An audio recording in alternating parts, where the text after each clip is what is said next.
है।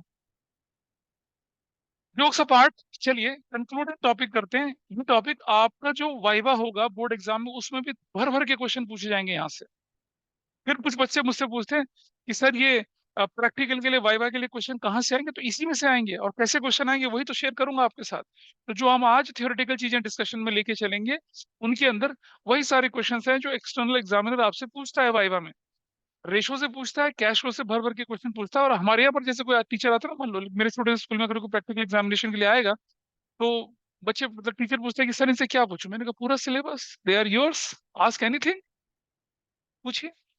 और जब मैं किसी स्कूल में जाता हूँ तो मुझसे पूछते हैं टीचर कि नहीं सर, आप इनसे सिर्फ कैश और रेशो और कैश मतलब कैश फ्लो स्टेटमेंट में सिर्फ रेशो पूछना। सॉरी डियर, नंबर आपके, कंटेंट मेरा होगा। तो मैं तो कुछ भी पूछता हूँ। अब मुझे बताइए कि जब बच्चों की हालत वाइवा में इतनी बुरी हो जाती है तो फिर नंबर कैसे दिए जाएंगे? नहीं, वो सामने सर बिना मेरे साइन के कैसे बदल देंगे, या बाहर वाले के साइन के हम कैसे बदल देंगे? ये भी बड़ी अलग अलग तरह की स्टोरियां होती है, सिचुएशन होती है। Your good relation with your teacher matters a lot. अगर आपकी इमेज खराब है, आपने दुश्मनी ले रखी है अपने टीचर के साथ, तो गए फिर। ठीक है। बहुत टीचर होते हैं, उनका दिल बहुत बड़ा होता है, वो बच्चों की शैतानियों को छोड़ देते हैं considering their future career mind. लेकिन आपने अगर अपने रिलेशन खराब कर रखे हैं तो फिर मुश्किल है, आपको दिक्कत हो जाएगी, है ना। तुम अपनी सोचो, तुम्हारा तुम जैसे रहते यहाँ फैलाते वहां भी फैलाते होंगे। आइए देखें जरा कैश फ्लो स्टेटमेंट। आपने देखा था tools of analysis of financial statement में। वैसे देखा जाए, जब हम फाइनेंशियल एनुअल रिपोर्ट देखते हैं किसी कंपनी की, तो उसके चार कंपोनेंट बताए थे। नंबर वन बताया था क्या? Balance sheet. Schedule three part one. Schedule three part two क्या होता था? Statement of profit and loss. फिर उसके बाद नोट्स टू अकाउंट्स आते थे, और फिर आती थी other information, schedule three part three के अंदर। फिर हमने बोला कि फाइनेंशियल स्टेटमेंट जब हमने बचपन में पढ़ा था तो इनकम स्टेटमेंट होता था, बैलेंस शीट होती थी, पोजीशन स्टेटमेंट, और होता था cash flow statement. Cash flow statement बनाना अकाउंटिंग स्टैंडर्ड थ्री के हिसाब से मैंडेटरी होता है हर लिस्टेड कंपनी के लिए। देर आर सर्टेन कंपनीज जो कि एग्जम्प्ट होती हैं कैश फ्लो स्टेटमेंट बनाने से। उनके बारे में थोड़ा सा डिस्कशन हम बाद में चलेंगे। तो जरा देखें कि कैश फ्लो स्टेटमेंट का जन्म कैसे हुआ। और कैश फ्लो स्टेटमेंट में अगर मैं कैश को, स्टेटमेंट को और फ्लो को, तीनों को अलग अलग डिफाइन करूं, या उनका एक्सप्लेनेशन लेके चलूं, तो क्या समझ में आएगा?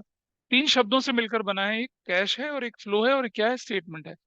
बेसिकली एक चीज का ध्यान रखना, कैश फ्लो स्टेटमेंट अकाउंटिंग नहीं है, कैश फ्लो स्टेटमेंट एनालिसिस है। तो जो आपने अकाउंटिंग में किया होगा उससे डिविएट होकर कुछ चीजें आपको कैश फ्लो स्टेटमेंट में दिख जाएंगी। जैसे कि हमने रेशियो एनालिसिस, एक एनालिसिस का चैप्टर पढ़ा था, जो बेसिक अकाउंटिंग होती थी उसके हटकर हम कुछ चीजें करते थे।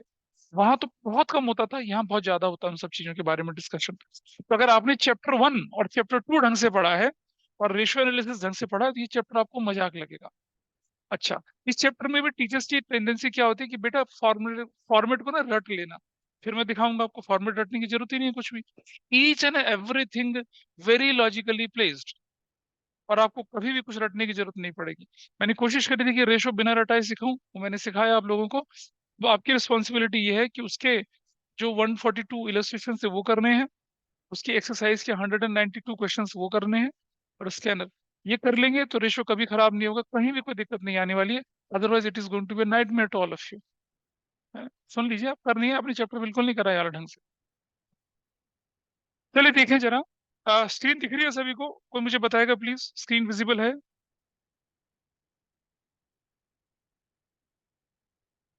somebody please tell me screen is visible। ये देखिए, ऑनलाइन वाले मुझे बताएंगे स्क्रीन दिख रही है आप लोगों को? Yes sir. चलिए, कैश का मतलब होता है cash in hand. Cash in hand के अंदर आता है करेंसी नोट्स एंड कॉइन्स। अब ये करेंसी नोट्स तो हमें समझ में आता है कि ये कॉइन्स क्या हो गई? चिल्लड़। चिल्लड़ किसे कहते हैं? 1 रुपए का, 2 रुपए का कॉइन, है ना। 5 रुपए का कॉइन, और 10 रुपए का कॉइन, और 20 रुपए का कॉइन, और 50 रुपए का कॉइन, और 100 रुपए का भी कॉइन होता है। 200 का भी कॉइन होता है क्या? 75 का भी कॉइन है? मैंने देखा नहीं उसको। देखा है? चलो जो भी है, कॉइन वो वाले, ठीक है।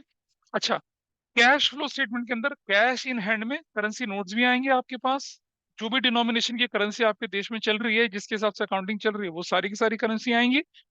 और क्या आएगा पता है? कॉइन्स आएंगे।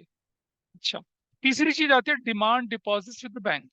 आपका आपके बैंक में जो पैसा जमा है उसे कैश इक्विवेलेंट बोलते हैं। जरा समझना आप। आपका बैंक में जो पैसा जमा था उसको पहले क्या करते थे, जब हम अकाउंटिंग पढ़ते हैं उसे बैंक बोलते हैं, करंट असेट्स का पार्ट बोलते हैं उसको। वैसे तो कैश भी करंट असेट्स का पार्ट है, लेकिन यहाँ थोड़ा सा फर्क आ गया। यहाँ cash and cash equivalent current assets को थोड़ा हम अलग ट्रीट करके चलेंगे। करंट असेट्स में कैश एंड कैश इक्विवेलेंट को निकाल के अलग कर लेंगे, क्योंकि जो कैश फ्लो होगा वो है movement between cash and cash equivalent. नहीं, ऐसा नहीं है। कैश एंड कैश इक्विवेलेंट के बीच की जो मूवमेंट होगी उसे कैश फ्लो बोलते ही नहीं हम। तो कैश फ्लो किसको बोलेंगे, थोड़ा सा इंतजार करिए, बाकी के कंटेंट को डिस्कस करते हैं फिर आगे बढ़ते हैं। क्योंकि बच्चों को यही नहीं पता होता कैश फ्लो के अंदर क्या आएगा और क्या नहीं आएगा। तो क्या नहीं आएगा अगर हमें पता चल गया, तो जो बच गया वो कैश फ्लो के अंदर आएगा। तो हम दोनों को दोनों पर्सपेक्टिव से लेके चलेंगे। कैश का मतलब समझ में आया, कैश इन हैंड है, करेंसी नोट्स है, कॉइन्स है, demand deposit with the bank है। मतलब आपका आपके बैंक में जो पैसा जमा है, चाहे वो सेविंग्स अकाउंट में जमा है। वैसे बिजनेस का सेविंग्स अकाउंट नहीं होता, चाहे करंट अकाउंट में जमा पैसा आपके पास है ना, करंट अकाउंट में मिनिमम बैलेंस रखते हैं आप डे टू डे एक्सपेंसेस के लिए, या आपने बैंक में फिक्स डिपॉजिट्स करा रखे हैं, टर्म डिपॉजिट्स करा रखे हैं, वो वाले, ये आपके कैश के अंदर में जाने जाते हैं। अब है कैश इक्विवेलेंट्स। देखिए कैश इक्विवेलेंट्स किसे कहते हैं जरा जानिएगा। बहुत वियर्ड सा एग्जांपल है। जनरली क्या होता है, ये कोएड स्कूल्स में होते हैं, लड़का बच्चा मतलब बच्चा बच्चों के बीच में दोस्ती हो जाती है, अच्छी सी दोस्ती, एक बड़ा सुंदर सा रिलेशन है। ठीक है जी, है ना। अच्छा, अब आप समझिए आपका दोस्त आपसे क्या बोलता है। जैसे मान लो मेरा हाँ, हम अभी की बात करते हैं। अभी is a nice handsome boy, तो उसका एक दोस्त बना नैतिक। नैतिक को बोलता है, नैतिक तू मेरे भाई जैसा है। नैतिक तू मेरे भाई जैसा है। ठीक है। और रौनक को बोलता है, रौनक भाई तेरे बिना तो जिंदगी अब कटेगी नहीं। अब मुझे बताइए, ये कहता है रौनक भाई, और नैतिक को बोलता है नैतिक तू मेरे भाई जैसा है, क्या फर्क है दोनों में? कोई भी मुझे बता सकता है, बताइए जरा क्या फर्क होगा, बोलिए।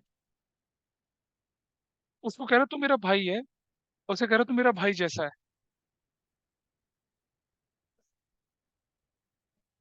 हाँ, मतलब। अच्छा, चलो जरा एक और चीज सुनते हैं जरा।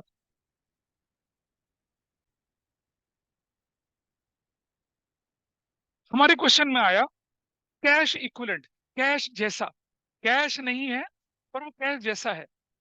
मतलब कैश जैसा है, कैश के कंटेंट उसके अंदर है, लेकिन अगर कैश जैसा है तो मैं उसे कैश नहीं बोल सकता। भाई है और भाई जैसा, दोनों में फर्क है। भाई मैं तुझे अपना भाई जैसा मानता हूँ, लेकिन कभी जरूरत पड़ी, कभी मौका आया तो मैं अपने भाई को प्रेफरेंस दूंगा, तुझे नहीं दूंगा। उस तरह से मैं तुझे अपनी बहन मानता हूँ, बहन जैसा मानता हूँ।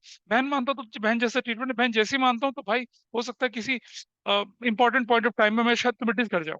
बहुत साफ साफ बोल रहा है बंदा, तू मेरे भाई जैसा है पर तू मेरा भाई है। तो समझिए, अगर कैश है तो सिर्फ तीन चीजें होंगी, करेंसी नोट्स होंगे, कॉइन्स होंगे, और बैंक में जो आपका डिपॉजिट है। डिमांड डिपॉजिट इसलिए बोलते हैं कि बैंक में से आप कभी भी वो पैसा मांग सकते हैं। You can transfer it online because you have an access. You can withdraw it through ATM, or you can go to the bank and you can withdraw the money. वो आप ही कर सकते हैं। डिमांड डिपॉजिट मतलब जब आप bank से मांगेंगे तब आपको वापस मिल जाएगा। लेकिन कैश इक्विवेलेंट कैश जैसे होते हैं। ठीक है, और कैश जैसे क्यों बोलते हैं उसके सामने यहाँ पर है लिखा हुआ, they are short term highly liquid investments. दो हजार, ये डेफिनेशन ध्यान से समझना। इसमें जो चीजें हाईलाइट करी है वो होनी चाहिए कैश इक्विवेलेंट की डेफिनेशन में। सबसे पहली बात, they are short term highly liquid investments, जो कि readily convertible into known amount of cash है। उन्हें डॉलर में, उन्हें दिनार में, उन्हें येन में, किसी में भी आप कन्वर्ट कर सकते हैं, रुपीज में कन्वर्ट कर सकते हैं। पहले शॉर्ट टर्म हाईली लिक्विड है। दूसरा क्या होना चाहिए, convertible into known amount of cash होना चाहिए।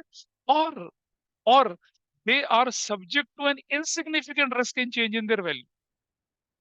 शॉर्ट टर्म हाईली लिक्विड हो गया, दूसरा क्या हो गया, नोन अमाउंट ऑफ कैश में कन्वर्ट किया जाना चाहिए, और तीसरा इनकी वैल्यू में रिडक्शन बहुत ही इनसिग्निफिकेंट हो। जैसे मान लिया जाए आपके पास, अब सपोज मैं बोलूं कि रिलायंस इंडस्ट्रीज के शेयर है, एक शेयर की कीमत मान लो 2,000 रुपये है। ठीक है, 2,000 रुपये का शेयर अगर 1998 पे, मतलब 1998 पे चला जाए, बहुत ज्यादा सिग्निफिकेंट डिक्रीज हुआ क्या?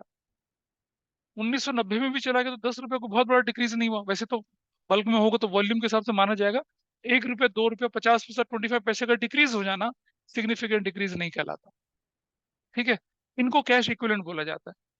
लेकिन आपके बैंक में 50,000 रुपये जमा है और जब आप निकालने जाए तो 49,999 रुपीज निकलेगा, पॉसिबल ही नहीं है।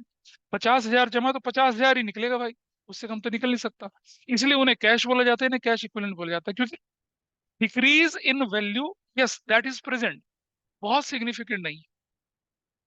और जब बहुत ज्यादा सिग्निफिकेंट हो जाएगा तो they will lose their nature as cash equivalent, तब तो नहीं कहलाएंगे वो कैश इक्विवेलेंट। जैसे स्टॉक है आपके बिजनेस में पड़ा हुआ, स्टॉक को कैश इक्विवेलेंट थोड़ी बोलूंगा मैं। बिका तो बिका, बिका तो डिस्काउंट में बिका, और नहीं भी बिका, क्या कर सकते हैं, उसे थोड़ी कैश इक्विवेलेंट मानेंगे। तो आप देख रहे हैं, करंट असेट्स के अंदर से कैश हटा दीजिए और कैश इक्विवेलेंट भी हटा के किनारे कर लीजिए, जो बचेगा उन्हें करंट असेट्स की तरह ट्रीट करेंगे हम लोग। कि इसकी क्या सिग्निफिकेंस है अभी थोड़ी देर में पता चलेगी आपको। So I hope cash equivalent is okay. Cash without change even 0.0001%, कोई चेंज होना ही नहीं कैश में, तो कैश इक्विवेलेंट में थोड़ा सा इंक्रीज डिक्रीज के चांसेस होते हैं, but that is very insignificant, बहुत ज्यादा नहीं होगा। अच्छा, जरा देखिए, an investment normally qualifies as cash equivalent when it has a short maturity or say 3 months or less than from the date of acquisition। इसके एग्जांपल क्या है? इसके एग्जांपल है short term marketable securities, current investment या short term investments, treasury bill, commercial paper वगैरह। याद है money market instrument थे, आपने बचपन, सॉरी आपने तो 12th में पढ़ा होगा ना, फाइनेंशियल मार्केट चैप्टर में, फाइनेंशियल मार्केट में, हाँ उसके अंदर ये कंटेंट आया था। अच्छा, investment in shares are excluded from cash and cash equivalent unless they are in substantial cash equivalents, जैसे preference share of a company acquired shortly before their specific redemption date, provided there is only insignificant risk of failure of the company or to repay the amount of maturity। मतलब share पे जो पैसा आपने invest कर रखा है, cash equivalent ही लेके चलते हैं, जब तक कि उसकी वैल्यू में डिक्रीज होने के चांसेस ना हो, या जब तक क्या ना हो जाए उसके अंदर कि वो कंपनी इतनी पोजीशन में है कि अपने प्रेफरेंस शेयर्स का बाकी का रिडम्पशन ना कर पाए।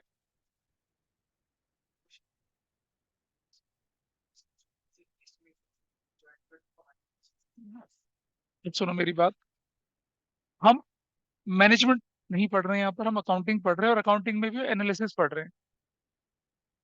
बेटा समझ, अकाउंटिंग के अंदर क्या बताया था मैंने आपको, अकाउंटेंसी के अंदर, कि एक होता है शॉर्ट टर्म, एक होता है मीडियम टर्म, एक होता है लॉन्ग टर्म। नहीं, ये मैनेजमेंट के अंदर होता है। अकाउंटिंग के अंदर तो दो होते हैं, शॉर्ट टर्म और लॉन्ग टर्म। पहले मेरी बात पूरी करने दे। शॉर्ट टर्म जो होते हैं ये करंट लायबिलिटी उसे कहते हैं, या करंट एसेट्स उसे कहते हैं, which are subject to maturity within a financial year और ऑपरेटिंग साइकिल, उससे बियॉन्ड जो चलेगा नॉन करंट बोला। मैनेजमेंट क्या कहती है, बिजनेस स्टडीज, कि भाई एक शॉर्ट टर्म होगा 1 साल से कम का, एक 1 से 5 का होगा मीडियम टर्म, और एक 5 से 10 का लॉन्ग टर्म कहलाएगा। Got it? तो मैनेजमेंट के डेफिनेशन को हम यहाँ थोड़ी अप्लाई कर सकते हैं।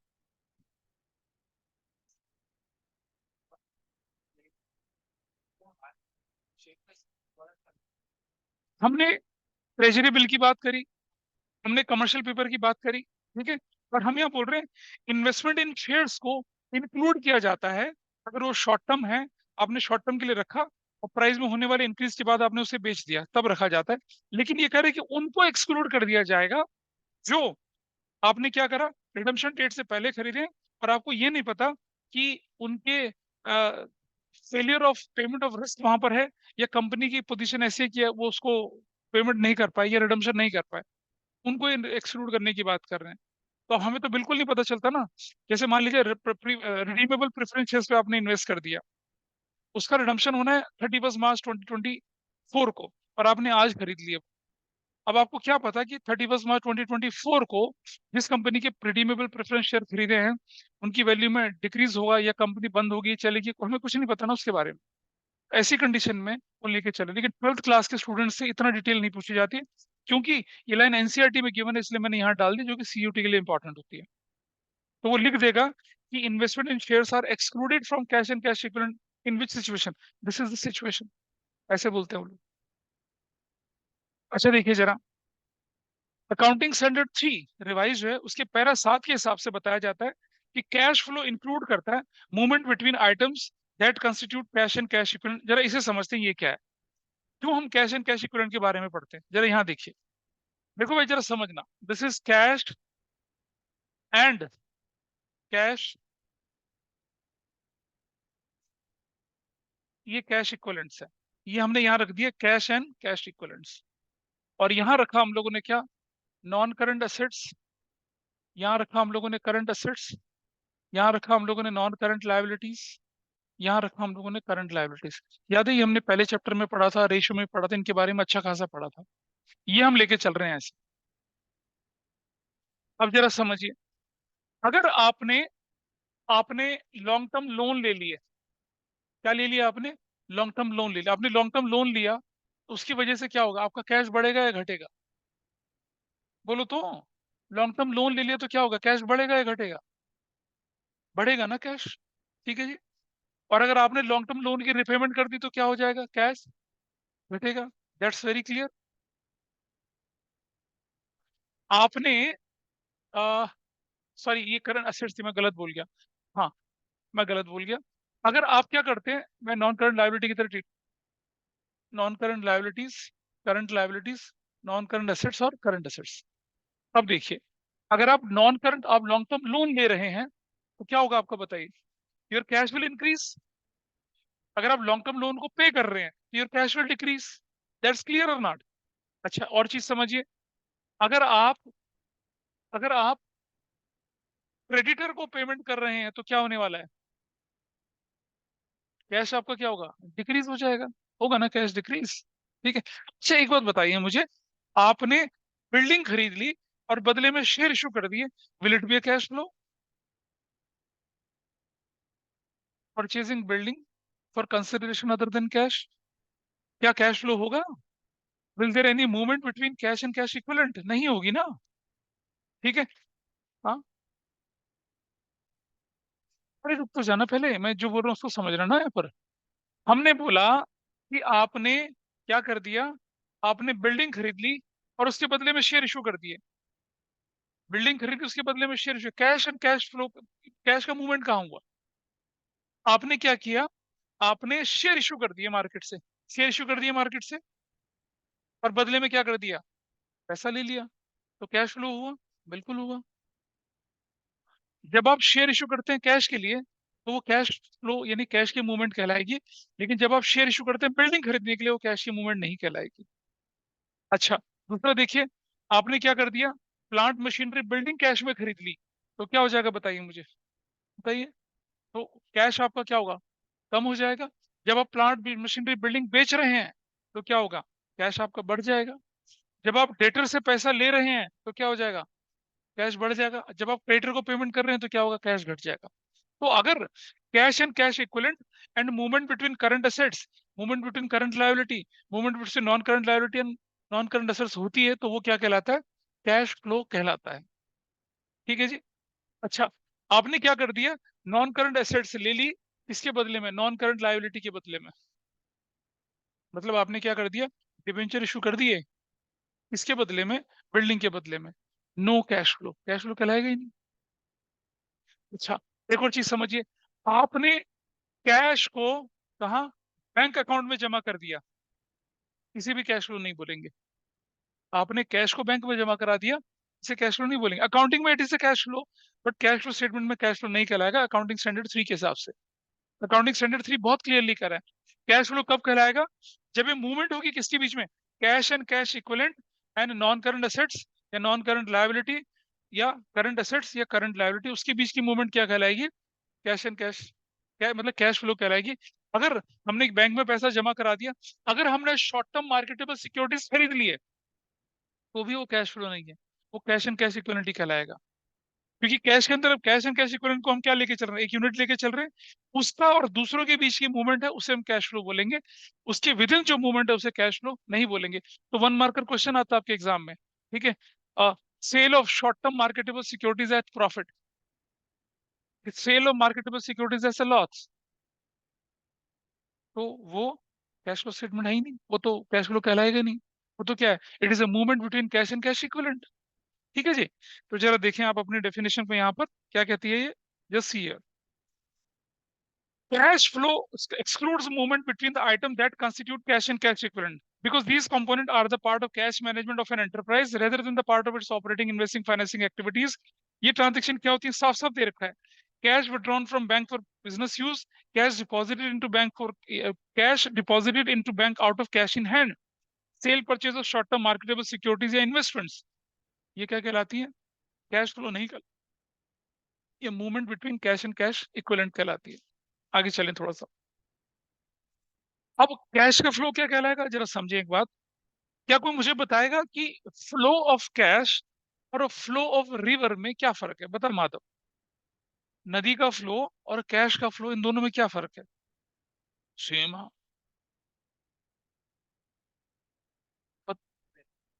क्या बोले बेटा? नदी नदी होती है, कैश कैश होता है ना? हाँ। तो डिफरेंस बताइए तो मुझे भी पता है। कोई बताएगा? नदी एक तरफा होती है, बहुत बढ़िया।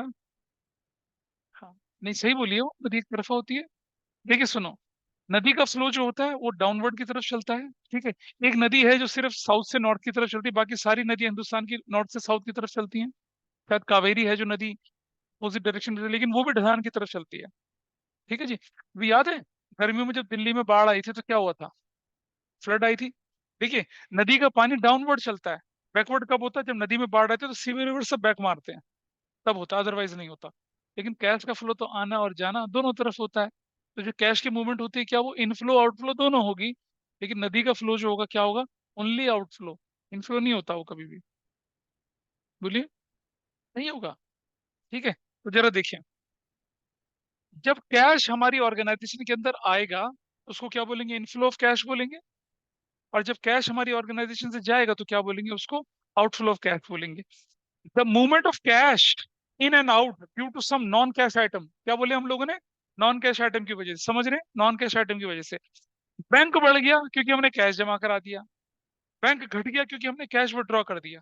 इसे हम कैश फ्लो नहीं बोलेंगे। कैश फ्लो कब होगा? When there is a movement between किसका? Cash and cash equivalent and non cash items, तब हम उसको बोलेंगे कैश फ्लो, ठीक है जी। इनके बीच की आपस की मूवमेंट भी क्या कहलाएगी? नहीं, नहीं कहलाएगी। हमने अपने क्रेडिटर सेटल कर दिए by issuing, by issuing BR, नहीं कहलाएगा वो कैश फ्लो, बिल्कुल नहीं। बीआर के अगेंस्ट पैसा वसूल कर लिया, कैश फ्लो कहलाएगा। बीपी के अगेंस्ट पेमेंट कर दी, कैश फ्लो कहलाएगा। Got it? और ये अगर देखिए क्या होता है, the transaction which increases cash position, cash और cash equivalent balance of the entity, उन्हें कहते हैं इनफ्लो ऑफ कैश। या transaction which decreases the cash position, cash and cash equivalent, उनको कहते हैं आउटफ्लो ऑफ कैश। देखिए, जब पैसा आएगा तो क्या बोलेंगे? उसको रिसिप्ट बोलेंगे, कैश रिसिप्ट बोलेंगे। और जाएगा तो क्या बोलेंगे? कैश पेमेंट बोलेंगे, ठीक है जी। अब जरा कैश फ्लो स्टेटमेंट देखिए किसे कहते हैं। सिंपल सी डेफिनेशन आपके सामने आ रही है और रटने की जरूरत नहीं है। अगर देखिए पहले ना चॉइस वाली डेफिनेशन को देखेंगे आप जरा, क्या लिखा है? Cash flow is the statement which summarises sources of cash, यानी कि cash flow, and application of uses of cash, यानी कि cash outflow during a given period of time. Simple सी डेफिनेशन है। ऐसा स्टेटमेंट जो समराइज करता है इनफ्लो ऑफ कैश और outflow of cash during a given period, उसे क्या कहते हैं हम लोग? कैश फ्लो स्टेटमेंट कहते हैं। अब जरा असली कैश फ्लो स्टेटमेंट की डेफिनेशन क्या है, जरा उसे जानने की कोशिश करते हैं। मैंने कई बार एक एग्जांपल लिया, जैसे मान लिया जाए दहेज के 18 बर्थडे पे उसके पापा ने उसको कितने दे दिए? 5 करोड़ रुपए दिया और बोला जा बेटी लुटा, लुटा इसे। एंड इसको मालूम है, पापा ने कह दिया बहुत ही आज्ञाकारी बच्ची है ये, इसने, पापा ने जो बोल दिया बिल्कुल ठीक है। इसने क्या करा? डीएलएफ मॉल ऑफ इंडिया में पहुंच गई, बिल्डिंग के ऊपर, ऐसी यहाँ यहाँ पहुंच गई। फिर बिल्डिंग में खड़ी है सहज, 5 करोड़ रुपया लेके, ठीक है। और इसने उड़ाने शुरू कर दिए, उड़ाना शुरू कर दिया, बिल्कुल उड़ाने शुरू कर दिया, बिल्कुल भगदड़ मच गई नीचे, है ना। नैतिक लूट रहा है उस पैसों को, है ना, माधव लूट रहा है सबको, पैसों को लूट रहा है, अंश लूट रहा है, नेगी जी कर झोली पे लाके बाबा गिर जाए कितनी, AK-47 आ गया वहां पर, लूट रहे सब पैसे, ठीक है। जब ये, अब क्या होता है ना, कितने लुटाओगे, लुटाते लुटाते 5 करोड़ बहुत होता है। और पापा ने क्या कर दिया? 100-100 के नोट और 500-500 के नोट में दिए हैं पैसे। पापा ने कहा तू बेटा ले ले उल्टा, 100-100 के नोट पकड़ा दिए, कितने उड़ाएगी? ऐसे लुटा रही है, ऐसे लुटा रही है, थक गई, नीचे आ गई वापस। ठीक है, जरा ध्यान से समझना। जब ये नीचे आती है तो इसके पास अभी भी 1.5 करोड़ रुपया बचा हुआ है। तो इसने कितना उड़ाया? 3.5 करोड़ रुपए उड़ा दी ना इसने। या मैं बोलूँ तो क्या था, बहुत ज्यादा इंथुजियास्टिक थी, ये लूटो ऐसे ऐसे करके उड़ाया इसने, ठीक है। और कई बार तो गिरते गिरते बची है, पीछे से नन्ही करती मच जा अभी। तो 1 करोड़ रुपया इसके पास बचा। तो फ्लो कितने का हुआ? कितने का फ्लो हुआ? 4 करोड़ का फ्लो हुआ ना, ठीक है। वो ऐसा, हाँ। ड्राइंग्स को कैश फ्लो बोलेंगे? पापा के बिजनेस से बिटिया ने 4 करोड़ हवा में उड़ा दिए, बिजनेस के पॉइंट ऑफ व्यू से तो ड्राइंग्स होगी ना, होगी ड्राइंग्स। ड्राइंग्स को हम कैश फ्लो में कंसिडर करेंगे क्या? पता चलेगा इस क्वेश्चन का जवाब। इस तरह के क्वेश्चंस मैं वाइवा में पूछ लेता हूँ बच्चों से, ताकि एक्चुअली पता चले कि उनकी नॉलेज कहाँ तक गई है। अभी जब मैं डिस्कशन पूरा करूंगा आपको इस क्वेश्चन का जवाब मिलेगा, इसलिए इसे होल्ड पे रख लेते हैं अभी, है ना? कि क्या बिजनेस के मालिक ने बिजनेस से कैश निकालकर इस्तेमाल कर दिया पर्सनल यूज के लिए, उड़ा दिया लिटरली, उसको कैश फ्लो के अंदर रिकॉर्ड करेंगे या नहीं करेंगे, है ना? ड्राइंग्स तो कहलाएगा ये। एग्जाम्पल तो अच्छा लग रहा है, पापा ने दिया उड़ा दिए, लेकिन एक्चुअली बिजनेस के लिए तो क्या है, ये ड्राइंग्स है ना। करेंगे? अच्छा बताएंगे ना कैसे करेंगे, आपको अपने आप जवाब मिलेगा। अच्छा थोड़ा आगे बढ़ते हैं जरा। अच्छा एक चीज देखिए, हमारे कैश फ्लो स्टेटमेंट में हम क्या करते हैं, अपनी एक्टिविटी को 3 हिस्सों में बांटते हैं। एक एक्टिविटी को हम क्या बोलते हैं, ऑपरेट, एक को बोलते हैं ऑपरेटिंग एक्टिविटीज, एक को हम बोलते हैं क्या, इन्वेस्टिंग एक्टिविटीज, और एक को बोलते हैं हम लोग क्या, फाइनेंसिंग एक्टिविटी। तीनों को डिटेल डिस्कशन करेंगे। 3 एक्टिविटी में हम बांटते हैं, ऑपरेटिंग, इन्वेस्टिंग और फाइनेंसिंग एक्टिविटीज में। ठीक है जी। अब जरा समझना, और हमारे पास क्या गिवन होता है, हमारे पास opening balance of cash and cash equivalent given होता है। Opening balance of cash and cash equivalent given होता है। ठीक है जी। और हमारे पास closing balance of cash and cash equivalent given होता है। मान लिया जाए ओपनिंग बैलेंस मेरे पास 5 लाख रुपए का है, और मान लिया जाए क्लोजिंग बैलेंस मेरे पास कितने का है, 8 लाख रुपए का है। जरा ध्यान से देखना, जब सहज डीएलएफ के ऊपर गई थी, तो इसने हमें नहीं बताया कि हमारे पास कितने पैसे, इसने हमें नहीं बताया, इसने हमें नहीं बताया कि इसने कितने पैसे उड़ाए हैं। लेकिन इसने क्या बोला, इसने बोला जब मैं ऊपर गई थी मेरे पास 5 करोड़ थे, इसने कितने पैसे उड़ाए नहीं बताया। और जब ये नीचे आई तो इसके पास कितना था, 1 करोड़ था। ठीक है जी। 5 करोड़ ये लेके गई थी, और जब नीचे आई तो कितना, 1 करोड़ था। इसने कितने उड़ाए, 4 करोड़ होता है उड़ाए। ठीक है। अच्छा जरा समझिए, अगर आपके पास इंफॉर्मेशन हो कि ओपनिंग बैलेंस कितने का है, 5 करोड़ का, और क्लोजिंग बैलेंस कितने का है, 1 करोड़ का, तो ड्यूरिंग द ईयर इंक्रीज हुआ या डिक्रीज हुआ इन कैश? बताइए मुझे इस एग्जांपल में, इस एग्जांपल में opening balance of cash 5 crore का, क्लोजिंग बैलेंस ऑफ कैश कितना, 1 करोड़ का, तो इंक्रीज शो कर रहा है डिक्रीज शो कर रहा है? हाँ, डिक्रीज शो कर रहा है। कितने का डिक्रीज शो कर रहा है, 4 करोड़ का। सिचुएशन नंबर 2, जब ये डीएलएफ मॉल में गई थी ना, नाना जी हैं आपके ये, दादाजी हैं, नाना जी हैं, नाना जी को भी पता चला भाई इसका 18वां बर्थडे है, तो ये भी अपना लिफ्ट से, वो सामान वाली लिफ्ट से ऊपर पहुंचे, बोले ले पुत्र, ले पुत्र, 10 करोड़ और रख तू। कितने दिए तेरे प्यो ने? मैंने कहा जी 5 करोड़। कह रहा तू पकड़ 10 करोड़, मम्मी के साइड वाले हैं भाई, ले पकड़ 10 करोड़। अब जरा आप देखिए, ठीक है, जब ये नीचे आती है ये कहती है मैं थक चुकी हूँ, कहता बेटा तेरी मर्जी जो करती है। आप जरा समझना, जब ये नीचे आती है तो इसके हाथ में कितना होता है, देखिए जब ये नीचे आती है, गई थी तो 5 करोड़ लेके गई थी, नीचे आती तो कितना पड़ा इसके पास, 11 करोड़ रुपए पड़े हुए हैं। ठीक है। अब मुझे बताइए, ये इंक्रीज शो कर रहा है डिक्रीज शो कर रहा है? कितने का इंक्रीज शो कर रहा है, 6 करोड़ का, जबकि 4 करोड़ उड़ा चुकी है। तो आपने प्रॉफिट लॉस नहीं बोलते ना बेटा, एनालिसिस है ये, यहाँ प्रॉफिट लॉस होता ही नहीं है। अब जरा समझिए, ये था opening balance of cash and cash equivalent, ये था closing balance of cash and cash equivalent. अगर मेरे पास opening balance of cash and cash equivalent given है, और ड्यूरिंग द होने वाली इंक्रीज या डिक्रीज गिवन है, तो it must be equal to what, closing balance of cash and cash equivalent. इसे रिकंसिलेशन कहते हैं। क्या कहते हैं इसे, रिकंसाइल कर। हम क्या कर रहे हैं, we are reconciling opening balance of cash and cash equivalent, ठीक है, with closing balance of cash and cash equivalent from the information given in statement of profit loss and balance sheet, in the form of increase in cash and cash equivalent, या in the form of decrease in cash and cash equivalent. यानी कि क्या बना, आपके पास opening cash and cash equivalent given होगा, और इन तीनों एक्टिविटी की वजह से या तो क्या होगा, cash and cash equivalent increase होगा, या क्या होगा, डिक्रीज होगा।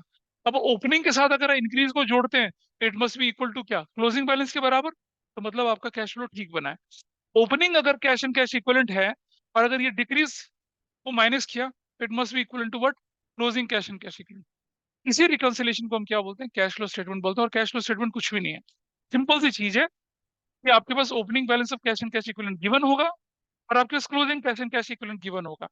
ड्यूरिंग द ईयर इंक्रीज या decrease cash and cash equivalent के अंदर हुई जो भी है, वो आप तीन एक्टिविटी को कंसिडर करके निकालेंगे, ऑपरेटिंग, इन्वेस्टिंग और फाइनेंसिंग। तो जो आपका स्ट्रक्चर है कैश फ्लो का वो क्या है? Opening balance of cash and cash equivalent. अब अलग से आप ऑपरेटिंग एक्टिविटी, अलग से इन्वेस्टिंग एक्टिविटी, अलग से फाइनेंसिंग एक्टिविटी, तीनों को निकालेंगे। ऑपरेटिंग एक्टिविटी में अगर पॉजिटिव कैश हुआ तो बोलेंगे क्या? Increase in cash and cash equivalent, या net increase from cash operating activities, net cash flow from operating activity, net cash flow financing activity, net cash flow from investing activity या financing activity, ऐसा करेंगे।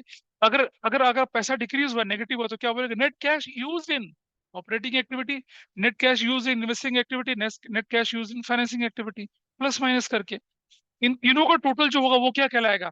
During the year cash and cash equivalent में कितना increase या कितना decrease हुआ। अगर ये पॉजिटिव हो गया तीनों का टोटल, तो बोलेंगे net cash flow from operating activities, net cash flow from financing, net cash flow from investing, तीनों को जोड़ देंगे तो क्या होगा? Net increase in cash and cash equivalent during the year. उसको ओपनिंग से जोड़ेंगे, किससे रिकंसाइल हो जाएगा? क्लोजिंग से। ऐसा करके चलते हैं, यही कैश फ्लो स्टेटमेंट और कुछ नहीं है। हमें क्या करना पड़ेगा over the time period? Operating, investing, financing का नेट रिजल्ट कैसे निकालते हैं उसके लिए हम अलग अलग मेथड लेके चलेंगे। अब जरा डेफिनेशन देखिए क्या कहती है। सी द डेफिनेशन ये, डेफिनेशन क्या कहती है? Cash flow statement is a summary, किसकी? Receipts and payments. ठीक है जी, रिसिप्ट्स एंड पेमेंट की समरी है। किसे रिकंसाइल कर रही है बताइए ये? Opening balance of cash and cash equivalent with the closing balance of cash and cash equivalent for a given period from the information about sources मतलब inflow और application मतलब outflow from the item appearing in the statement of profit and loss and the balance sheet। उनका ये reconciliation है, this is your cashless statement. क्या किया हम लोगों ने? हमने बोला क्या करते हैं? रिकंसाइल कर रहे हैं। क्या कर रहे हैं? रिकंसाइल कर रहे हैं। किसको रिकंसाइल कर रहे हैं? Opening cash and cash equivalent को किससे रिकंसाइल कर रहे हैं? क्लोजिंग एंड कैश इक्विवेलेंट से। किस इंफॉर्मेशन से? फ्रॉम सोर्सेस मतलब इनफ्लो, एंड यूजेस मतलब outflow during the year, from the information given इन, किस किस इंफॉर्मेशन को हम यूज कर रहे होते हैं? इनकम स्टेटमेंट को और बैलेंस शीट को, उसे हम कैश फ्लो स्टेटमेंट बोलते हैं। तो कैश फ्लो स्टेटमेंट कुछ और चीज नहीं है, सिर्फ यही है। और बहुत लॉजिकली प्लेस्ड है, लेकिन उसका लॉजिकल रीजन लोगों को नहीं पता, तो मैं अभी बताने जा रहा हूँ आपको थोड़ी देर में। हाँ जी बेटा। अभी नहीं आएगा ड्राइंग्स, जब हम ऑपरेटिंग, इन्वेस्टिंग, फाइनेंसिंग पढ़ेंगे तब बताएंगे आप ड्राइंग्स की बात। अभी नहीं आएगा वो। चलिए जरा देखें, काउंटिंग स्टैंडर्ड 3 के हिसाब से बिजनेस एक्टिविटीज को तीन हिस्सों में बांटा गया है। बोला मैंने आपसे, एक ऑपरेटिंग कहलाती है, एक इन्वेस्टिंग कहलाती है और एक फाइनेंसिंग कहलाती है। अब क्योंकि आप बैलेंस शीट के कंपोनेंट सारे पढ़ चुके हैं, क्योंकि आप statement of profit and loss के सारे कंपोनेंट पढ़ चुके हैं, तो आपको इन्हें समझने में अब आसानी होगी। याद करिए, कुछ को हम ऑपरेटिंग एक्सपेंस बोलते थे, कुछ को नॉन ऑपरेटिंग बोलते थे, कुछ को फाइनेंस कॉस्ट बोलते थे। यहाँ हम उसको और अच्छे ढंग से बाइफरकेट करेंगे, डिटेल में समझेंगे। चलिए देखें, ऑपरेटिंग एक्टिविटी किसे कहते हैं, आइए समझते हैं।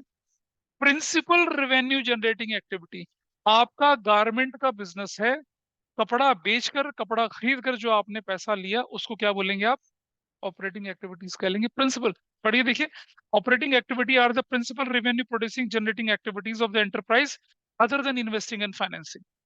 क्या क्या हो सकते हैं इनफ्लो, जरा देखिए। Cash receipts from goods and rendering services, cash receive from debtor and customers, royalties, commission और फी और अदर रेवेन्यू, ठीक है, refund of income tax, cash receipt of premium in case of insurance company. सोचिएगा, insurance company को premium मिल रहा है, उसके लिए तो इन्फ्लो ही है ना, और ऑपरेटिंग एक्टिविटी का है। इंश्योरेंस कंपनी अगर क्लेम पे कर रही है कंपनसेशन का, तो क्या है? उसके लिए आउटफ्लो है वो तो, ध्यान रहेंगे ना। लेकिन हमें इंश्योरेंस कंपनी से क्लेम मिल रहा है, तो कैटेगरी बदल जाती है। ठीक है, हम अपने किसी एम्प्लॉय को कंपनसेशन दे रहे हैं, तो कैटेगरी, जैसे देखा, आपने देखा था ना, अ, अभी उत्तराखंड में एक टनल का खुदाई चल रही थी, उसमें मजदूर फंस गए थे 17 दिन तक। ठीक है, तो इंश्योर मान लिया, वो तो उत्तराखंड के चीफ मिनिस्टर ने उन्हें 1-1 लाख रुपए का कंपनसेशन दिया अभी। और जो रैट होलिंग के जो एक्सपर्ट्स थे उनको 50-50,000 रुपीज का, मतलब ऐसे ही उनको दिया उनको। लेकिन अगर मान लो माइनिंग कंपनी उनको इस जगह फंसने के कारण, ये जो भी टनल खोलने वाली कंपनी उनको 5-5 लाख, 10-10 लाख का कंपनसेशन देती है, तो ये भी कैश आउटफ्लो कहलाएगा, लेकिन ऑपरेटिंग एक्टिविटी नहीं कहलाएगा वो। क्या कहलाएगा? थोड़ा सा और रुक जाते हैं अभी, इन्हीं क्वेश्चंस का जवाब आपको दूंगे अभी। तो इनफ्लो आपको पता चले कि आप सेल्स कर रहे हैं गुड्स का, आप सर्विसेज को रेंडर करते हैं, आपके डेटर उनसे वसूली कर रहे हैं, कस्टमर से पैसे की रिकवरी हो रही है, रॉयल्टीज है, कमीशन फीस आपको मिल रही है, और है ना, और रिफंड ऑफ इनकम टैक्स हो गया, या प्रीमियम मिल गया इंश्योरेंस कंपनी के लिए, ये तो चलो ठीक है। But what is royalty? Can anybody tell me what is royalty? किसको बोलेंगे रॉयल्टी? याद है बचपन में मैंने सिखाया था आपको रॉयल्टी क्या होता है? अरे यार कैसी बातें करते हो तुम लोग, सुनो जरा। यही होता है रॉयल्टी। देखो बेटा समझो। सुनो सुनो, रॉयल्टी में होती है, आपकी माइन है, उसमें से कोयला निकलता है, तो आपने माइन का एक्सकवेशन का, माइन इसको एक्सट्रैक्ट करने का राइट किसी को दे रखा है, और बोला कि अगर तू 10 किलो कोयला निकालेगा तो मुझे 1 रुपया 2 रुपया देगा, वो रॉयल्टी कहलाती है। ये ऑपरेटिंग एक्टिविटी है माइनिंग कंपनी के लिए। आपके आम के बगीचे हैं, अमरोहा में आपके आम के बगीचे हैं, 200 एकड़ में आम के बगीचे फैले हैं, बढ़िया क्वालिटी का आम होता है, एक्सपोर्ट होता है।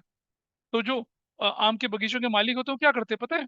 उनको रॉयल्टी पे दे देते हैं, और लोकल फार्मर को देते हैं कि भाई तुम मुझे हर साल 20 लाख 30 लाख रुपए दे दे, जितनी फसल होगी तेरी होगी। रॉयल्टी कहलाती है वो। ठीक है। सो ये रॉयल्टी की जो रिसिप्ट होती है, ये भी आपकी क्या कहलाती है? ऑपरेटिंग एक्टिविटी कहलाती है। Cash receipt relating to future contract, forward contract, option contract, swap contract, ये तो जो फाइनेंस के टर्म समझते हैं उनको मालूम होगा कि भाई, जैसे मैं एक छोटा सा एग्जांपल दूं, ये क्या चीज होती है, ये अक्सर बुक्स में दिखता है इसीलिए मैं इसका डिस्कशन कर रहा हूँ, अदरवाइज ये आपके लेवल से ऊपर की चीज है। देखिए जरा, कि मैं सपोज एक फ्यूचर कॉन्ट्रैक्ट की बात कर लेता हूँ, कि पंजाब में बड़ी फर्टाइल लैंड है पंजाब हरियाणा का, है ना, पानी वानी की कोई दिक्कत नहीं है, मेहनत करने वाले लोग होते हैं।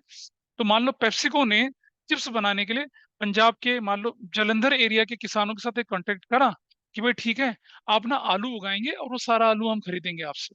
ठीक है, और एक कॉन्ट्रैक्ट साइन कर लिया उनसे। कमोडिटी से रिलेटेड कॉन्ट्रैक्ट है, शेयर मार्केट से रिलेटेड नहीं। क्या कॉन्ट्रैक्ट साइन करा कि अगर आलू तुमने उगाया, वो आलू हम क्या करेंगे, 15 रुपए पर केजी के हिसाब से वो आलू हम आपसे खरीद लेंगे, या 10 रुपया केजी के हिसाब से वो आलू हम आपसे क्या कर लेंगे, खरीद लेंगे, जितने भी आलू। ठीक है, और एडवांस एडवांस की बात चली गई। Sorry, condition number 1, condition number, आलू की बम्पर पैदावार हुई।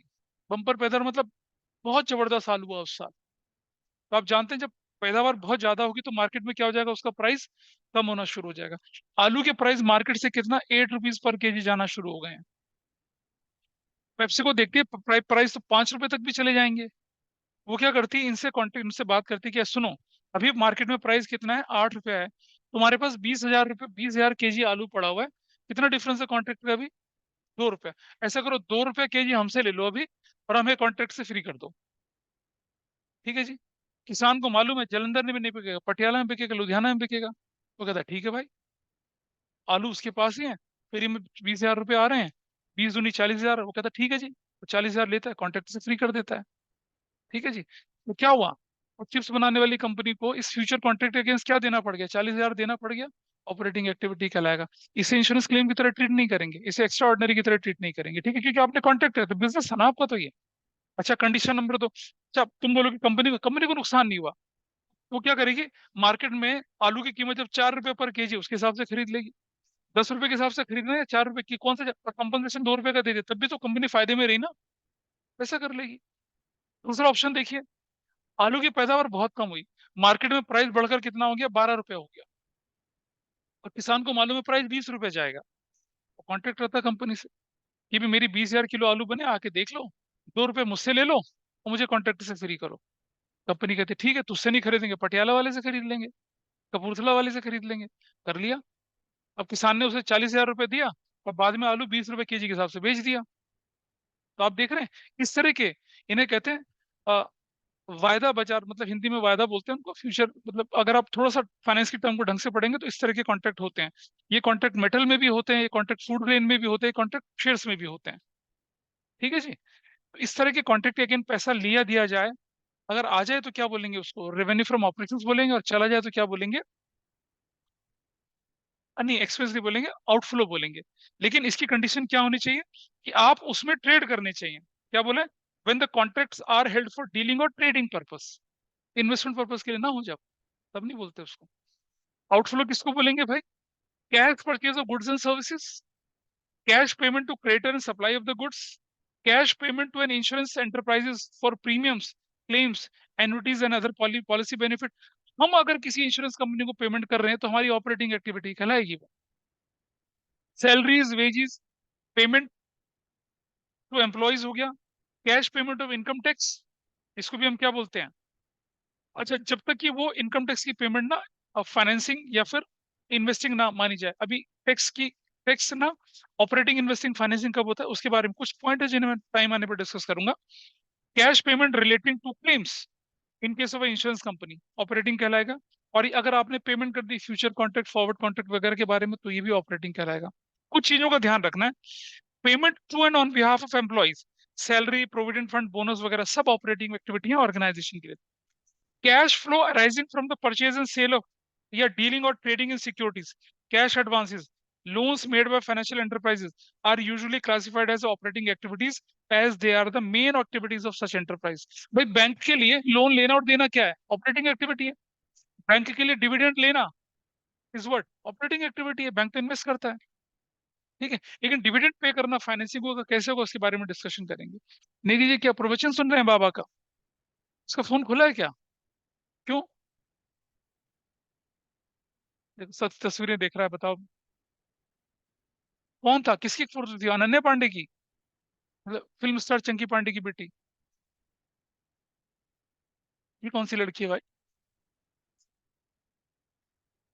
फोटो देख रहा है बच्चा, सो रहा था। बहुत बढ़िया।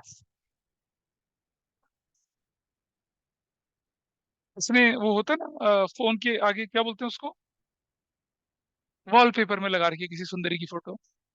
चलो ठीक है। पहली बार देख रहा हूँ कोई अपने टीचर की फोटो लगाता है। ऑपरेटिंग एक्टिविटी के बारे में पढ़ा। चलते अब देखते हैं बेटा। चलो अच्छी बात है, you are devoted to your teacher, लेकिन अभी जरूरत क्या थी उनकी? तो अपने आप कैसे फोटो आ गई? मतलब इसका इसका पता क्या होता है? इसका ना इसका पता क्या होता है, इसका ना थोड़ा सा मतलब टेलीपैथिक कनेक्शन है सर के साथ। जैसे याद करता है फोटो सी फोन में आ जाती है। चलो देखिए, इन्वेस्टिंग एक्टिविटीज, ये वो एक्टिविटीज हैं which are relating to acquisition, खरीदना, एंड डिस्पोजल मतलब बेचना, long term assets. Investing activity पे आए अब हम, ठीक है। नॉन करंट इन्वेस्टमेंट और करंट इन्वेस्टमेंट्स भी, वो वाले करंट इन्वेस्टमेंट्स जो कि कैश एंड कैश इक्विवेलेंट के अंदर इंक्लूड है, उनके अलावा भाई कुछ इन्वेस्टमेंट करंट हमने क्या मान लिया, कैश एंड कैश इक्विवेलेंट के अंदर इंक्लूड। जैसे मान लो आपके क्वेश्चन में बोल दिया current investment is 1 lakh, only 40% is cash and cash equivalent. तो 1 लाख का 40% कैश एंड कैश इक्विवेलेंट, तो 60% क्या हुआ? रूटीन टाइप के इन्वेस्टमेंट हो गए। और कोई भी इन्वेस्टमेंट है उसे इन्वेस्टिंग एक्टिविटी बोलेंगे until unless it is covered under the cash equivalent। इसके इनफ्लो क्या होते हैं जरा समझना। आपने फिक्स एसेट्स बेच दी, पैसा आ गया, इनफ्लो हो गया। आपने इन्वेस्टमेंट नॉन करंट करंट बेच दिया, क्या कहलाएगा? इनफ्लो कहलाएगा। Cash receipts from repayment of advances, loans made to third parties, आपने क्या कर दिया, बाहर वालों को कोई लोन दिया, उन्होंने टाइम पे वापस कर दिया पैसा, इनफ्लो कहलाएगा। डिविडेंड मिल गया आपको। डिविडेंड कब मिलेगा भाई? जब आप किसी कंपनी के शेयर में इन्वेस्ट करेंगे, डिविडेंड कहलाएगा वो पैसा आपका कहलाएगा। इंटरेस्ट रिसिप्ट कब होगी आपकी? जब आप किसी को लोन देंगे, आपको इंटरेस्ट मिलेगा। लोन लोन दिया किसी को, उस पर आपने क्या कर दिया? जब हम किसी को लोन देते हैं तो हमारे लिए इन्वेस्टिंग एक्टिविटी है ना।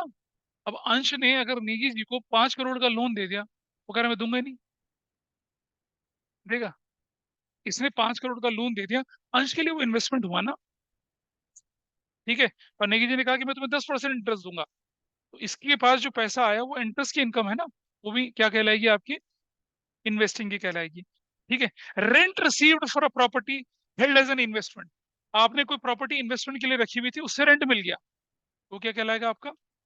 इन्वेस्टिंग कहलाएगा। अच्छा ये बताइए, प्रॉपर्टी डीलर के लिए रेंट मिलना क्या कहलाएगा? रियल एस्टेट डेवलपर के लिए रेंट मिलना क्या कहलाएगा? ऑपरेटिंग, ठीक है। अगर मान लो कोई व्यक्ति बिल्डिंग बेच रहा है, तो क्या कहलाएगा? इन्वेस्टिंग। लेकिन अगर बिल्डर बिल्डिंग बेच रहा है तो क्या कहलाएगा? ऑपरेटिंग कहलाएगा ना। जिसका जो काम है उसके लिए तो वो ऑपरेटिंग है, ठीक है जी। आउटफ्लो क्या कहलाते हैं जरा समझिएगा। अच्छा, इसको कैसे रिलेट करके चलते हैं जरा देखिएगा, इसे कैसे रिलेट करें, जरा दोनों चीजों को देखिए, रिलेशन कैसे बनाते हैं इसका। अ, अगर हमने परचेज ऑफ फिक्स एसेट्स कर दिया तो क्या कहलाएगा? ये आउटफ्लो। लेकिन हमने सेल्स ऑफ फिक्स एसेट्स करा तो क्या कहलाएगा? ये इनफ्लो। Got it? अरे समझ पा रहे हैं सब लोग? अगर हमने परचेज किया तो आउटफ्लो। अच्छा, अगर हमने परचेज किया इन्वेस्टमेंट का तो क्या कहलाएगा? आउटफ्लो। लेकिन अगर इन्वेस्टमेंट बेचा तो क्या कहलाएगा? इनफ्लो। अगर हमने किसी को लोन दे दिया तो क्या कहलाएगा? आउटफ्लो। लोन की रिकवरी होगी तो क्या कहलाएगा? इनफ्लो। ठीक है जी, करेक्ट। आउटफ्लो में तीन ही पार्ट है। दो पार्ट आपके पास आ गए, क्या? डिविडेंड रिसीव्ड, डिविडेंड मिलना इन इन्वेस्टिंग एक्टिविटी, लेकिन डिविडेंड पे करना फाइनेंसिंग कहलाती है। इंटरेस्ट मिलना इज इन्वेस्टिंग एक्टिविटी, लेकिन इंटरेस्ट पे करना क्या कहलाती है? फाइनेंसिंग कहलाती है। तो गड़बड़ ना करना उसमें। Got it? तो ये क्यों होता है? इंटरेस्ट पे करना फाइनेंसिंग, डिविडेंड पे करना फाइनेंसिंग, अगली वाली कैटेगरी में हम पढ़ेंगे। नोट पे चलते हैं, छोटा सा नोट आपके सामने यहाँ पर है।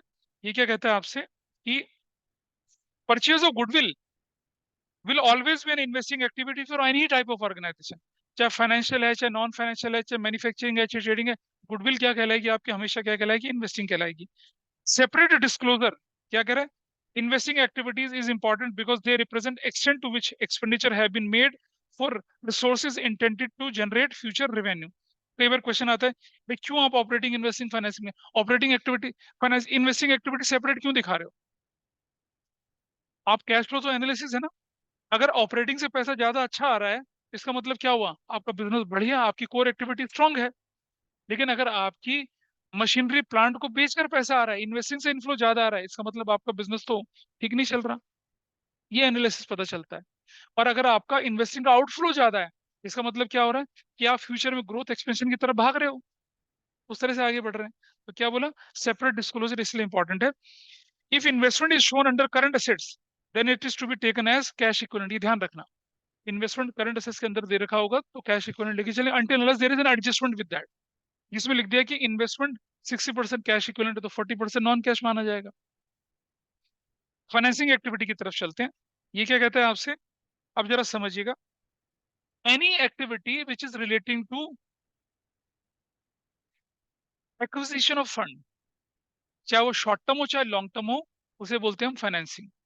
जैसे financing activity relates to long term funds और capital of an enterprise, cash proceeds from issue of equity shares, debentures, raising long term bank loans and repayment of bank loan. ये क्या कहलाएगा? आपका फाइनेंसिंग एक्टिविटी कहलाएगा। जरा ध्यान से समझेंगे। और as per accounting standard 3, financing activities are those activities which changes the size and composition of owners equity यानी कि कैपिटल, और borrowed fund, लॉन्ग टर्म या शॉर्ट टर्म दोनों।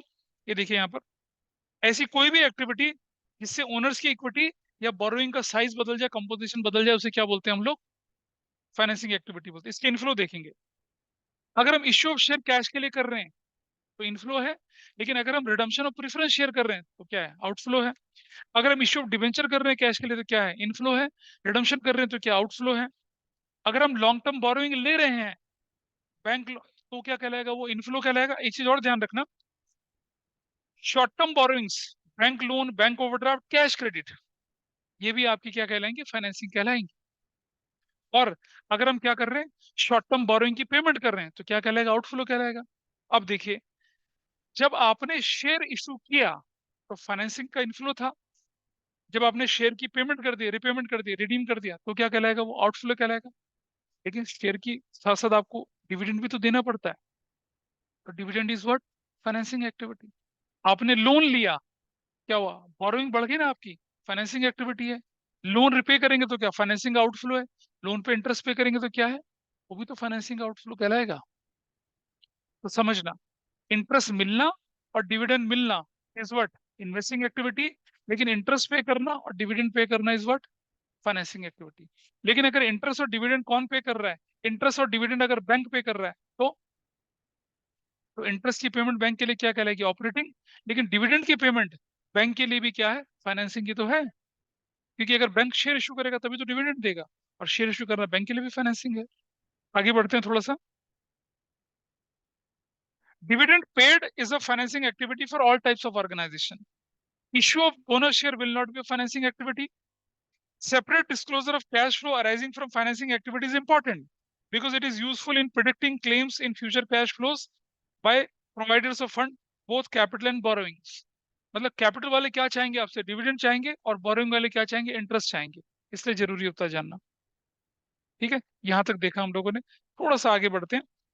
देखिए, बड़ा ही पॉपुलर सा फ्लो चार्ट होता है। दो तरह की एंटरप्राइज है, एक फाइनेंशियल है और एक अदर है।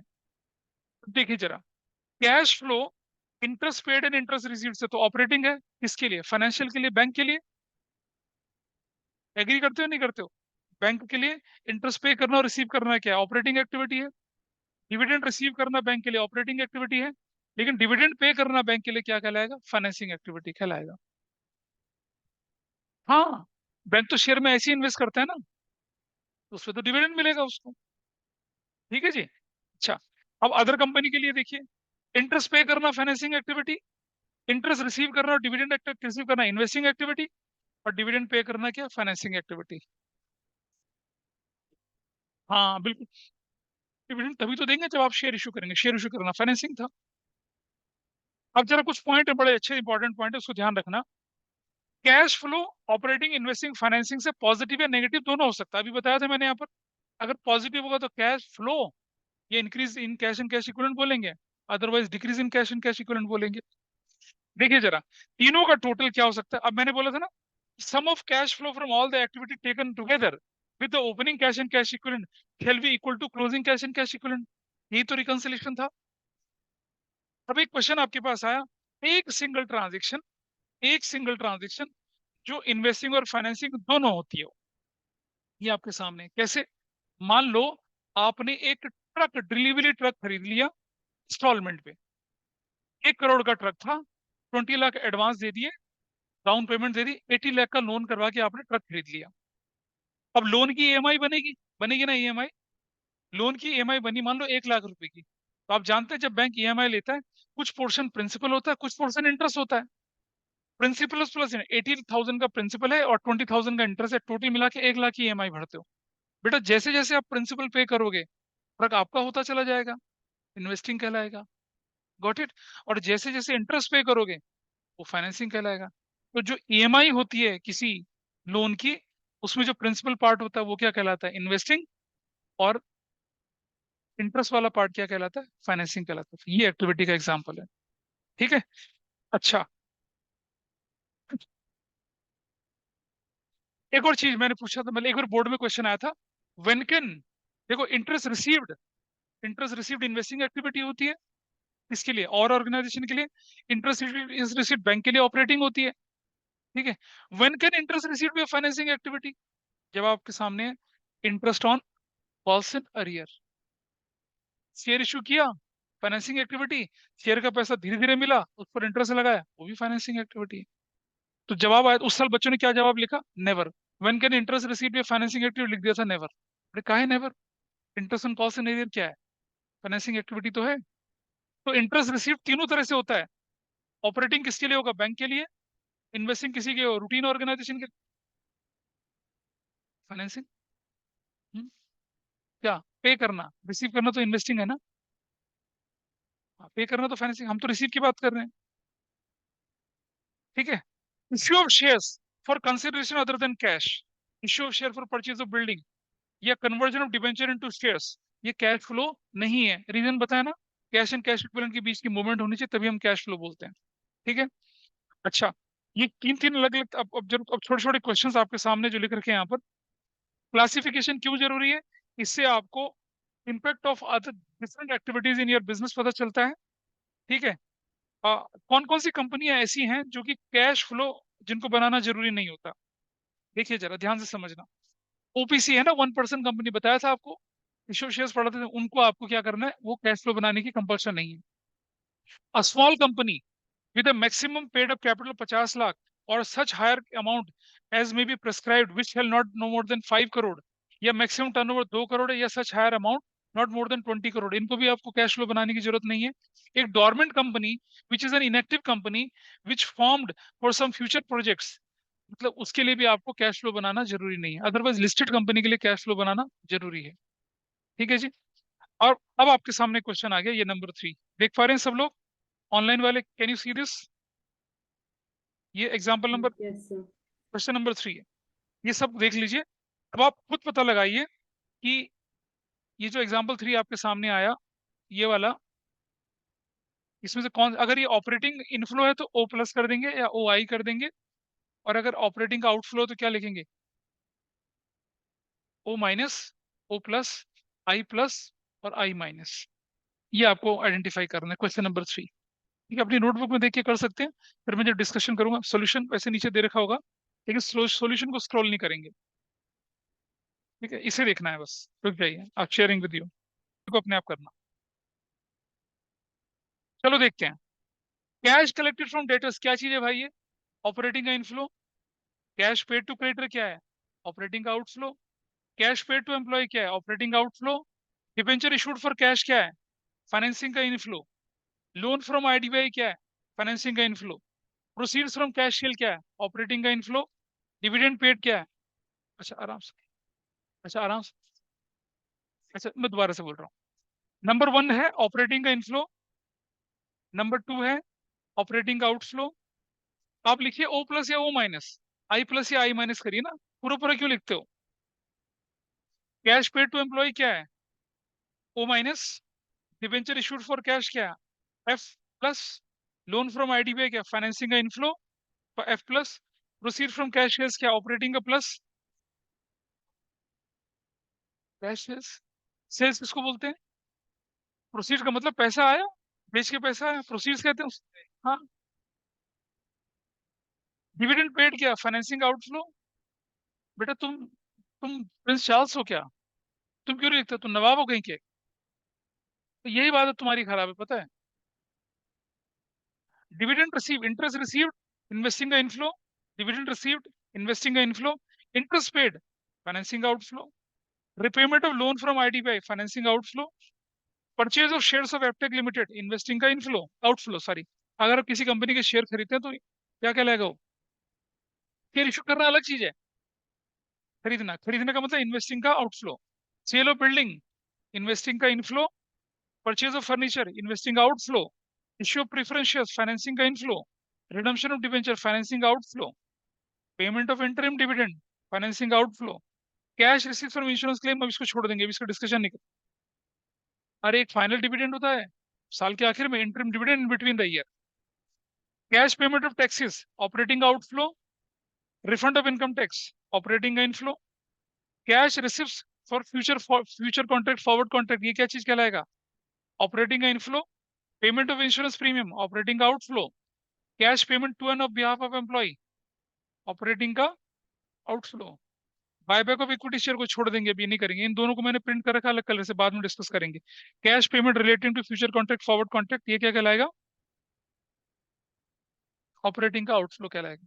2 पॉइंट छोड़े थे, उनको डिस्कशन थोड़ी देर में करेंगे। आ जाइए जरा देखें जरा। अब ये जो पैराग्राफ है ना, ये जो मैंने आपके सामने डिस्कस कर रखा है, ये वाला paragraph, this is purely from NCERT. उसके अंदर ये बहुत प्रोमिनेंट बना के दे रखा है ये वाला। बेटा समझना, कैश फ्लो स्टेटमेंट दो तरह से सॉल्व होता है, एक डायरेक्ट मेथड और एक इनडायरेक्ट मेथड से। डायरेक्ट मेथड आपके सिलेबस का पार्ट नहीं है, हम इनडायरेक्ट मेथड से क्वेश्चन करते हैं। तो क्या लिखा है? मतलब एज पर अकाउंटिंग स्टैंडर्ड 3, दो मेथड होते हैं आपके। डायरेक्ट मेथड जो कि सिलेबस में नहीं है, और इनडायरेक्ट मेथड है। डायरेक्ट मेथड के अंदर क्या होता है? Cash receives, gross cash payment को निकाला जाता है। इनडायरेक्ट मेथड में क्या करते हैं? नेट प्रॉफिट और loss is duly adjusted, non cash transaction से, ठीक है, नॉन ऑपरेटिंग या कोई भी आपकी डिफरल पेमेंट उसके आपको एडजस्ट करते हैं, या कोई भी ऐसे आइटम जो आके देखें जो इन्वेस्टिंग या फाइनेंसिंग नेचर के, उनको आपको एडजस्ट करना पड़ता है। डायरेक्ट मेथड में तो क्या करते हैं? डायरेक्ट इनफ्लो डायरेक्ट आउटफ्लो निकाल दिया, लेकिन वो बड़ा आसान होता है। आपके सिलेबस में इनडायरेक्ट मेथड है, जिसमें क्या करना पड़ेगा? पहले आपको बहुत सारे एडजस्टमेंट करने पड़ेंगे, तब जाके आपको कैश फ्लो निकालना पड़ेगा। It is important to mention here that under indirect method, starting point is net profit or loss before taxation and extraordinary item as per statement of profit and loss of the enterprises. Then item of non-cash item या non operating, ये सब हम क्या करते हैं? उनको adjust करके आगे बढ़ते हैं। अच्छा, ये आपने देख लिया अपना वाला, ठीक है। अब जरा चलिए शीट के सबसे लास्ट पर, सबसे लास्ट पे चलते हैं। सबसे लास्ट पेज पे चलिएगा जरा।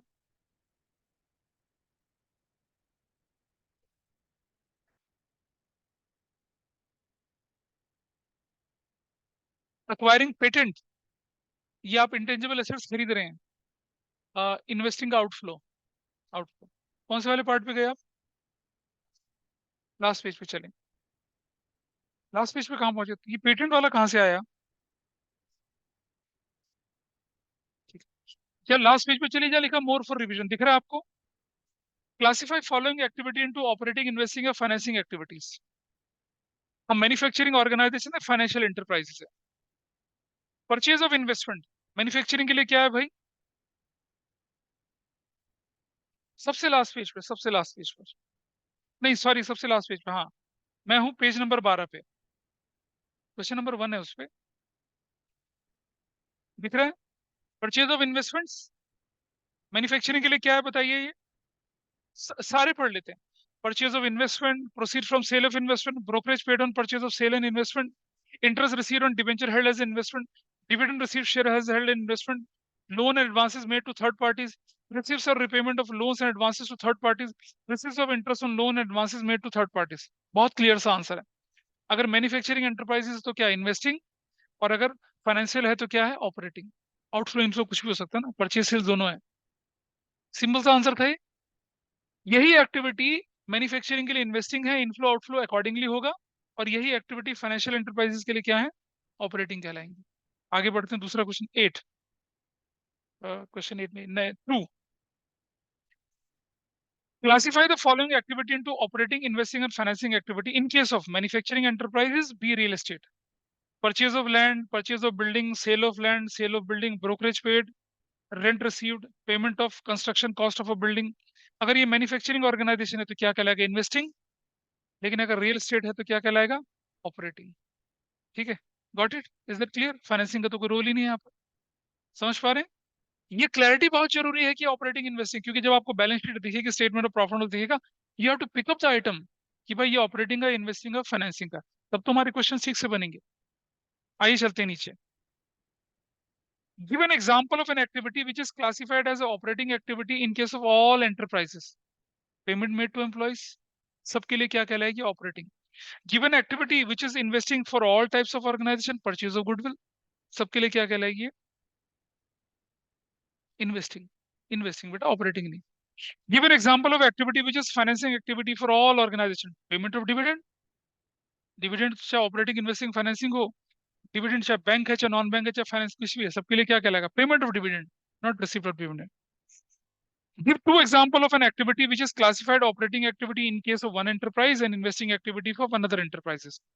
Purchase of shares of other companies, receipts of dividend of shares of manufacturing enterprises are investing activities, ठीक है? और फाइनेंशियल एंटरप्राइज के लिए क्या कहलाएंगे? ऑपरेटिंग कहलाएंगे। क्लियर है यहाँ तक भी? नंबर 4 आपके लिए आया, ये नंबर 4 है आपका। इसे देखिए अब आप, 27 एक्टिविटीज है ना, आपको इनको ऑपरेटिंग, इन्वेस्टिंग, फाइनेंसिंग या कैश इक्विवेलेंट, इनमें इनमें आपको कैटेगराइज करना, आंसर मत देखना, इसे अपने आप करो जरा आप। ऑपरेटिंग कैसे होगा? बैंक, और बैंक जो होते हैं भाई, बैंक का काम ही क्या है? लोन देना, लोन लेना, और मार्केट में इन्वेस्ट करके पैसे को बढ़ाना। म्यूचुअल फंड कंपनी के लिए क्या है? म्यूचुअल फंड कंपनी को अगर डिविडेंड मिल रहा तो ऑपरेटिंग है उसका तो। फाइनेंस कंपनी के लिए क्या ऑपरेटिंग है? वो तो शेयर में पैसा इन्वेस्ट करके तो पैसा बढ़ाती है। क्वेश्चन नंबर 4 ये है, आप इसे आइडेंटिफाई करेंगे ऑपरेटिंग, इन्वेस्टिंग, फाइनेंसिंग या कैश इक्विवेलेंट की कैटेगरी में। ठीक है, नोट करते चलेंगे।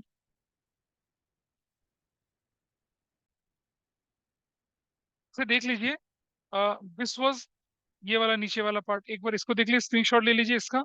वैसे अभी के पास नोट्स हैं ये वाला, और फिर दूसरा पार्ट आपके पास ये वाला आ गया, दो हैं इस तरह से। 36 आपके आइटम है। आंसर दे रखा, but don't look at the answer, ये नहीं देखना आपने आंसर। फिर मैं डिस्कस करता हूँ। कैश इक्विवेलेंट है, आइए देखें जरा। परचेज ऑफ मशीनरी, ये है आपका इन्वेस्टिंग का outflow. Proceeds from issuance of equity share, financing का इनफ्लो। अंडरराइटिंग कमीशन पेड है, फाइनेंसिंग का outflow. Rent received from property, investing का क्या है? Inflow. Office administrative expenses, operating का outflow. Cash receive from debtor, operating का inflow. Trading commission received, operating का inflow. Purchase of investing, investing का outflow. Redemption of preference share, financing का outflow. ये हो गया 9 नंबर। 10 नंबर पे चलते हैं। Interest received, debenture held as investment, investing हो गया। Proceed from sale of investment, investing हो गया। Proceed of sale of short term investments, cash equivalent हो गया। परचेज ऑफ गुडविल, इन्वेस्टिंग है। Cash paid to supplier, operating है। Interim dividend paid किया, financing है। वेजेस सैलरी पेड क्या operating है, proceed from sale of patent investing का inflow, cash credit financing है। आगे चलते हैं। लोन, हाँ, नकद उधार ले लें। Interest paid on long term borrowing financing, proceed from sale of machinery क्या कहलाएगा आपका, proceed from investing, rent paid operating है, dividend received on share holder investment investing है, proceed from long term borrowing financing का inflow, income tax paid operating, dividend paid on preference share financing, cash sales operating, manufacturing overhead क्या operating, brokerage paid on investment investing है, bank overdraft financing है, cash purchase of goods क्या है operating है, short term securities क्या है आपका cash equivalent है, रिफंड ऑफ इनकम टैक्स और इनकम टैक्स ऑपरेटिंग है, डिस्काउंट अलाउड ऑपरेटिंग है, डिस्काउंट रिसीव सप्लायर ऑपरेटिंग है, brokerage paid purchase on shares investing है, sale of marketable securities cash equivalent है। शॉर्ट टर्म सिक्योरिटीज है ना, इसलिए इनको कैश इक्विवेलेंट की कैटेगरी में डाला।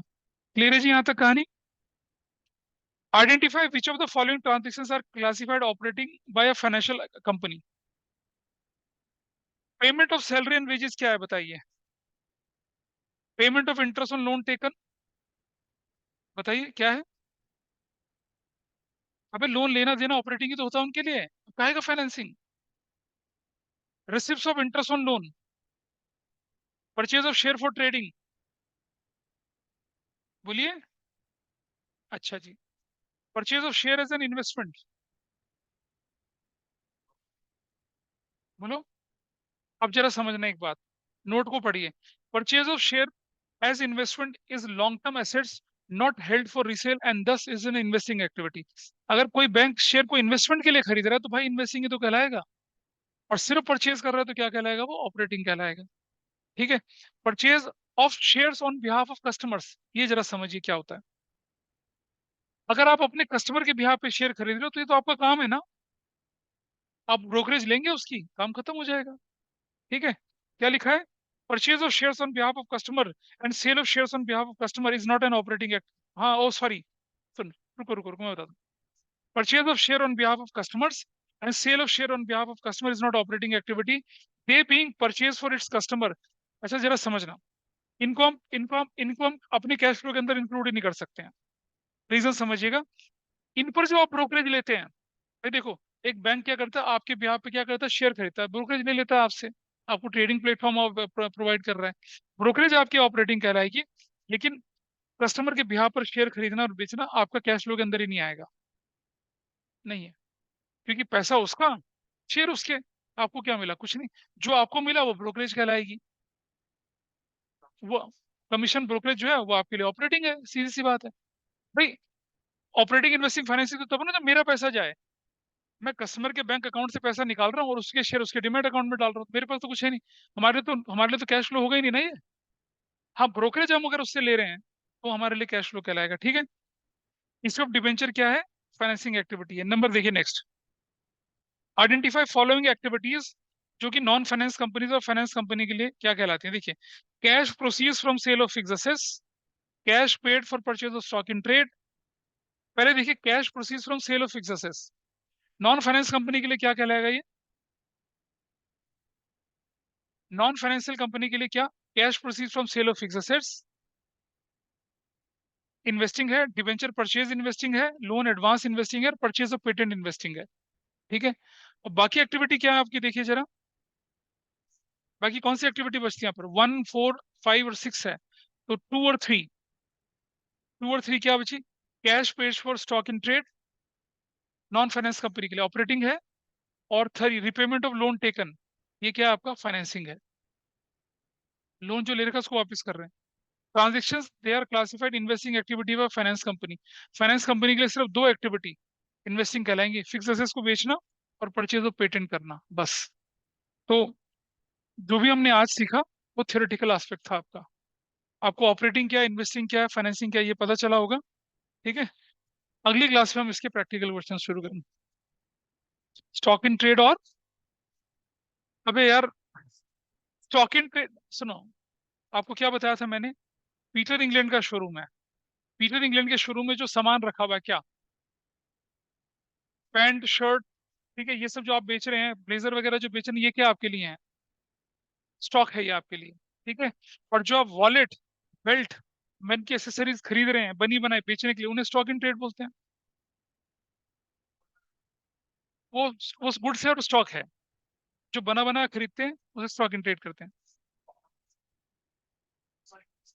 कॉमन स्टॉक शेयर्स को कहते हैं। स्टॉक और कॉमन स्टॉक में क्या डिफरेंस है? स्टॉक होता है आपका स्टॉक जो आपने मैन्युफैक्चर कर दिया, अनसोल्ड रह गया। कॉमन स्टॉक कहते हैं शेयर को। शेयर्स को कॉमन स्टॉक बोला जाता है। याद है ना, स्टॉक मार्केट। कॉमन स्टॉक तुम्हारा मेरा किसी का भी हो सकता है, हम खरीदेंगे हमारा, बेचेंगे तुम्हारा। हाँ। हाँ, डिविडेंड टैक्स लगता है उस पे। मैं बताऊंगा कैसे अभी। सुनो सुनो सुनो सुनो सुनो सुनो। मैं बताऊंगा, तुमने थोड़ा शायद उसका इंटरप्रिटेशन गलत कर दिया। रुक जाओ, मैं बताऊंगा आपकी कि जब मैं अभी अगली क्लास में मैं आपको ना टैक्स का ट्रीटमेंट बताऊंगा ना, तब बताऊंगा कि कब वो ऑपरेटिंग कहलाता है, कब वो इन्वेस्टिंग कहलाता है, कब वो फाइनेंसिंग कहलाता है। I tell you, don't worry. चलिए, that's all for today. Will wind up, और अगली क्लास में प्रैक्टिकल के साथ